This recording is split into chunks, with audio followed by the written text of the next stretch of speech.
Nah, tapi kalau kalian mau mencoba gitu ya, ingin membuktikan gitu ya, bahwa pertolongan Tuhan itu luar biasa, ya coba aja gitu. Coba pindah ke Ukraina, ke Syria, ke Irak.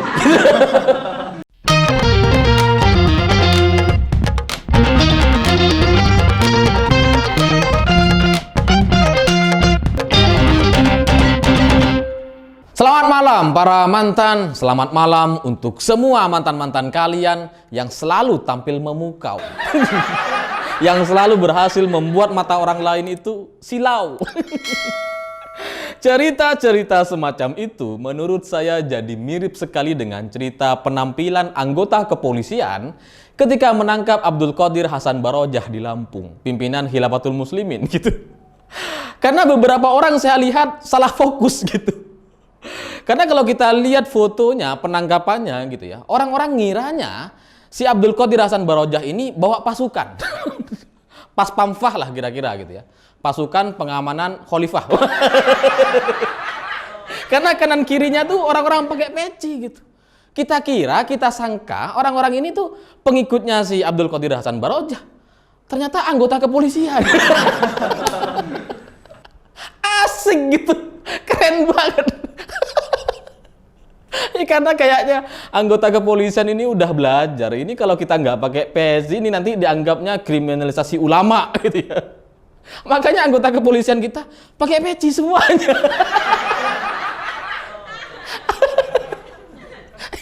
Saya pikir pas pamfah itu ternyata anggota kepolisian. Ya, ini dalam rangka menghindari adu domba gitu ya. Karena kan selama ini anggota kepolisian itu diposisikan sebagai orang yang anti-Islam atau sebagainya gitu. Makanya mereka pakai peci semuanya itu.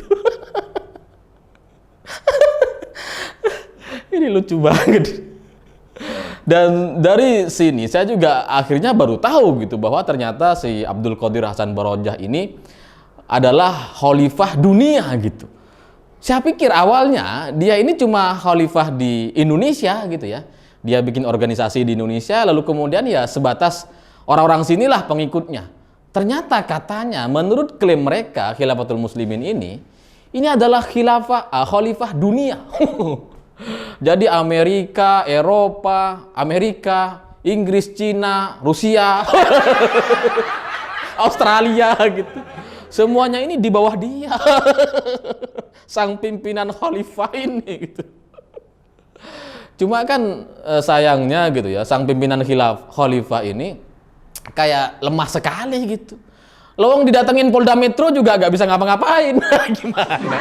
Katanya khalifah dunia. Didatengin Polda Metro udah gak bisa apa-apa itu, tangkep aja. Dan selain itu kalau memang dia ini adalah khalifah dunia gitu ya. Lah terus ngapain dia numpang di Lampung? Khalifah kok numpang gitu ya. Khalifah itu kan mestinya punya pemerintahan, punya wilayah gitu kan, punya jamaah, masyarakat gitu. Dia nggak punya. Numpang masih di Lampung. Tapi ternyata ada loh yang ngikutin dia ini. Banyak ternyata gitu. Dan menurut klaim Abu Salma, ini pimpinan daulah katanya di Indonesia gitu ya. Menurut Abu Salma, Khilafatul Muslimin ini dekat dengan Mabes Polri. Dan ini untuk merespon reaksi masyarakat atau netizen kita yang tidak setuju dan meminta agar dilakukan penangkapan terhadap orang-orang yang melakukan konvoi motor khilafah di Jakarta kemarin gitu. Lalu kemudian dijawab sama Abu Salma, kita tuh sering nongkrong, sering komunikasi, sering telepon-teleponan sama Mabes Polri.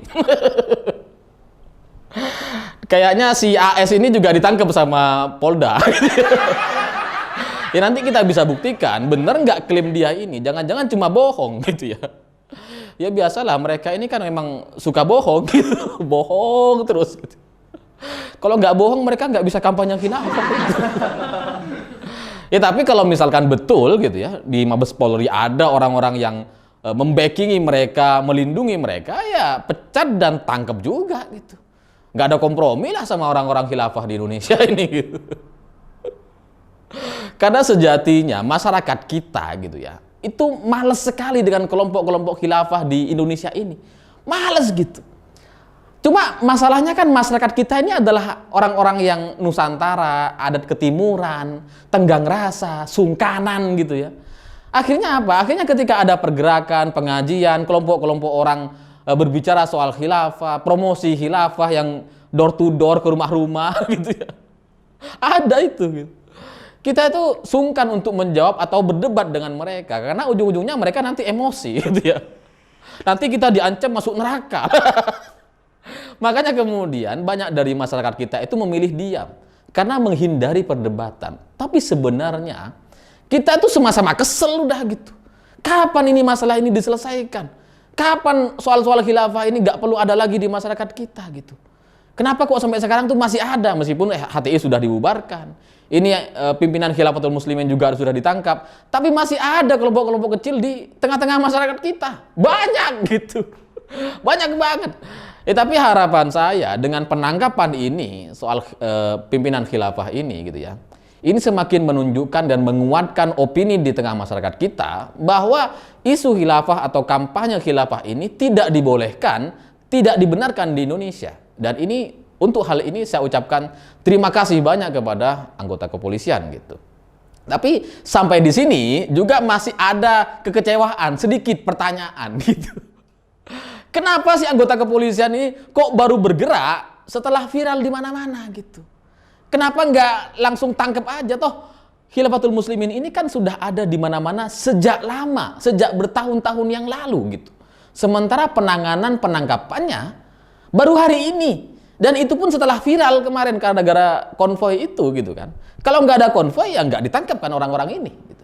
Nah pertanyaan saya, pertanyaan banyak orang gitu ya. Ini kenapa baru bergerak setelah ditangkap?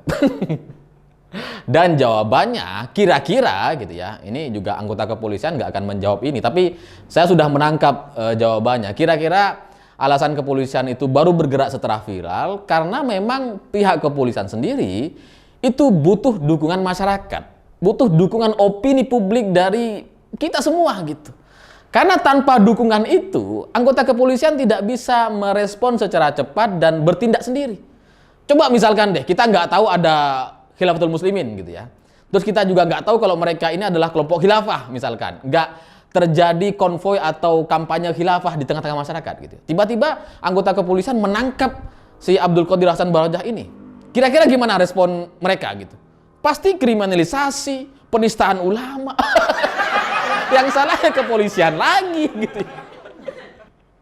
Makanya kita dari kejadian ini kita bisa belajar gitu bahwa sehebat-hebatnya, sekuat-kuatnya Polri itu tetap butuh dukungan opini dari kita, pendapat masyarakat untuk membenarkan setiap langkah atau kebijakan yang sudah diambil oleh aparat kita. Karena kalau kita nggak ngedukung, ya mereka juga jadi takut-takut. Ambil contoh seperti Laskar FPI misalkan. Laskar FPI kan ada kasus yang di KM 50 di jalan tol itu. Itu kan ditembak polisi lalu kemudian meninggal semua.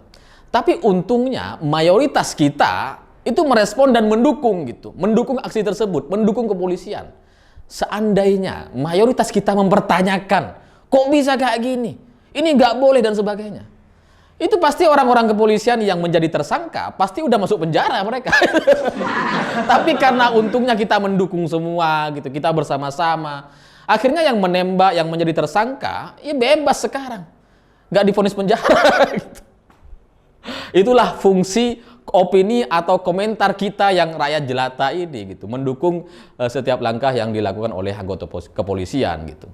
Tapi di luar itu, memang untuk menangkap orang-orang yang kampanye khilafah atau para penganut ideologi khilafah di Indonesia ini susah-susah gampang gitu. Karena mereka selalu berlindung di balik demokrasi. Ya sama seperti Khilafatul Muslimin. Mereka menganggap bahwa enggak, kita ini cinta NKRI. Kita tidak berminat untuk melengsarkan presiden. Tapi ngaku khilafah. Si Abdul Qadir Hasan Barojah ini mengaku khalifah dunia. Yang punya dunia dan segala isinya. Ya itu kan artinya salah gitu. Karena di negara kita nggak ada negara lain. Kita cuma punya Indonesia. Nggak ada khilafah-khilafahan. Nah tapi kan kalau kita melakukan penangkapan tanpa ada bukti gitu ya. tanpa bukti yang kuat di tengah-tengah masyarakat. Ini kan bisa dibelok-belokkan kemana-mana. Ini kan negara demokrasi, kita bebas berpendapat. Nah, kayak gitu jadinya gitu. Jadi daripada mendukung atau mendukung kelompok khilafah ini, buat teman-teman yang masih berkecimpung di kelompok khilafah gitu, saya punya banyak teman itu. Ya sebaiknya kita akhiri saja gitu, karena pada akhirnya sampai kapanpun kita tetap akan NKRI, sampai kapanpun gitu. Amerika, Eropa, kemudian Rusia, Cina, sampai kapanpun mereka akan tetap berdiri sebagai negara masing-masing. Dan kita nggak akan punya kekuatan untuk mengubah itu semua. Nggak ada. Lah kok mengubah mereka? Lalu membuat mereka berdamai dengan Ukraina aja kita nggak bisa. Apalagi menguasai seluruhnya sebagai khilafah dunia. Nggak ada. Nggak akan pernah bisa. Tapi kalau kalian mau mencoba gitu ya, ingin membuktikan gitu ya, bahwa pertolongan Tuhan itu luar biasa, ya coba aja gitu. Coba pindah ke Ukraina, ke Syria, ke Irak. Berjuanglah di sana, coba selamatkan Ukraina gitu ya. Kalau misalkan setelah itu kalian berjaya menjadi khilafah di Ukraina gitu, barulah kita bisa berkomunikasi mungkin gitu ya. Nah tapi Indonesia nggak perlu gitu. Karena kita sudah NKRI, Pancasila, Undang-Undang 45. Udah nggak perlu khilafah-khilafahan. Kita sudah hidup damai, asik-asik aja selama ini. Asik kok gitu. Untuk semua permasalahan kita sudah selesaikan gitu. Dan on the way kita selesaikan sebagian gitu ya. Jadi nggak perlu khilafah. Yang perlu khilafah tuh ya Ukraina itu. Butuh bantuan kalian itu. Jadi gimana? Kapan berangkat kalian? Ya karena kita sebel juga gitu. Ngelihat kelompok-kelompok khilafah di Indonesia kalau debat itu ujung-ujungnya soal surga neraka itu. Berarti kamu nggak cinta Nabi Muhammad, berarti kamu ini ahli neraka. Buset. Kita sholat tiap hari 5 kali, tiap tahun kita puasa, dianggap masuk neraka cuma gara-gara nggak pro dengan khilafah. Kebayang nggak? Menjadi orang Islam di Indonesia itu susah ternyata. Karena ngadepin kelompok-kelompok mereka ini gitu. Kelompok kita sendiri. Jadi solusi dari permasalahan ini gitu ya, mungkin ada 2. Karena kalau kita ngelihat kelompok-kelompok khilafah di Indonesia ini kan masih bergerak terus gitu. Ya oke lah HTI, Khilafatul Muslimin sudah ditangkap gitu ya. Nanti mungkin juga selanjutnya dibubarkan gitu ya. Tapi kan kelompok-kelompok kecilnya gitu ya, yang pecahan HTI atau HTI yang nggak punya rumah baru gitu ya, itu masih ada di tengah-tengah kita. Mereka bikin buletin, bikin pengajian, diskusi dan sebagainya. Nah, narasi-narasi mereka ini itu terlalu dekat dengan masyarakat gitu. Karena masyarakat selalu disuguhi dengan pilihan surga neraka. Dekat sekali dengan masyarakat. Sementara kita, kalau kita mau melawan propaganda ini gitu ya, kita kan harus memainkan narasi Pancasila untuk cinta Indonesia dan sebagainya. Tapi itu terlalu jauh gitu. Narasi-narasi Pancasila selama ini itu terlalu dekat dengan elit. Untuk masyarakat kalangan menengah bawah, banyak orang nggak paham Pancasila itu apa sih. Ya cuma hafal aja gitu, ketuhanan yang Maha Esa dan sebagainya kita hafal. Tapi kan untuk pelaksanaan atau langkah konkret di tengah-tengah kita itu kan belum dibuktikan, belum dibumikan gitu. Makanya kemudian banyak seminar membumikan Pancasila. Tapi hasilnya belum ada.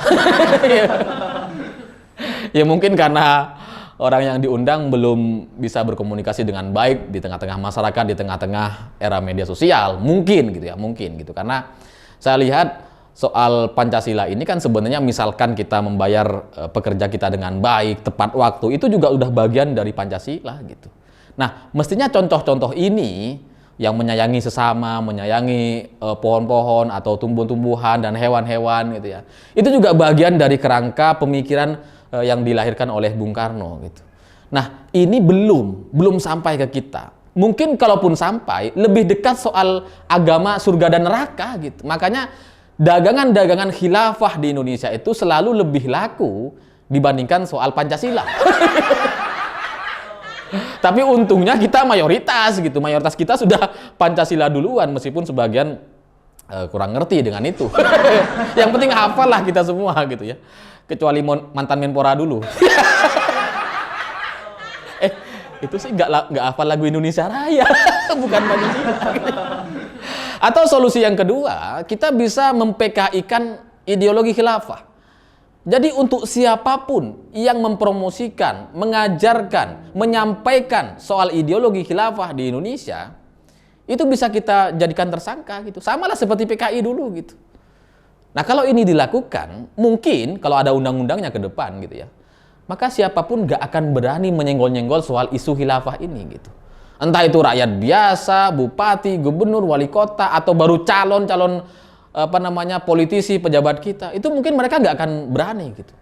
Tapi karena undang-undang ini kayaknya belum ada sampai sekarang, masih banyak upaya-upaya untuk masuk ke sana dalam rangka tujuan para politisi kita adalah mengambil suara-suara orang-orang para pro khilafah ini gitu. Jadi ini mungkin yang perlu kita atur ke depan. Nah, posisi Indonesia hari ini sampai mana? Ya kalau menurut saya baru sampai kepada posisi di mana kalau ada kejadian viral baru kita bahas, baru kita proses. Kalau nggak viral nggak kita proses gitu. Tapi sekali lagi itu sudah lebih baik gitu. Karena lebih baik viral dan diproses daripada sudah viral tapi nggak diapa-apain. Itu kan jadi sama kayak open BO nggak ngapa-ngapain gitu kan. Mending sudah open BO ya udah kita apa-apain. Ajaran yang salah. Nggak, maksud saya contoh yang benar adalah ya ini lebih baik dibandingkan kasus baliho gitu. Karena baliho sudah ada di mana-mana, viral di mana-mana, tapi kita nggak bergerak. Yang bergerak justru adalah Jenderal Dudung Abdurrahman waktu itu gitu. Jadi kasus ini untuk Khilafatul Muslimin, anggota kepolisian kita sudah lebih berani dibandingkan yang sebelumnya. Tapi di luar itu, soal diskusi yang menggunakan media sosial di tengah-tengah masyarakat kita untuk WA, streaming Facebook, streaming YouTube, dan grup diskusi di Telegram gitu ya. Itu masih banyak sekali. Nah pertanyaannya, negara kita ini sampai mana? Kalau yang saya lihat, dengan saya masuk ke banyak kelompok-kelompok mereka, belum ada orang-orang kita di sana kayaknya. Kayaknya dibiarin aja gitu. Ya karena nggak ada penangkapan, nggak ada pemberhentian gitu. Streaming YouTube lancar, nggak ada pemblokiran. Kan mestinya ada penindakan dari pihak Kementerian Komunikasi dan Informasi atau dari pihak pemerintah yang berwenang soal ini gitu. Nah tapi sampai sekarang juga masih belum ada. Ini mungkin yang menjadi PR kita semua agar ke depan Indonesia NKRI ini lebih nyaman, lebih damai tanpa khilafahan. Saya pikir itu. Terima kasih sudah menonton. Begitulah kura-kura.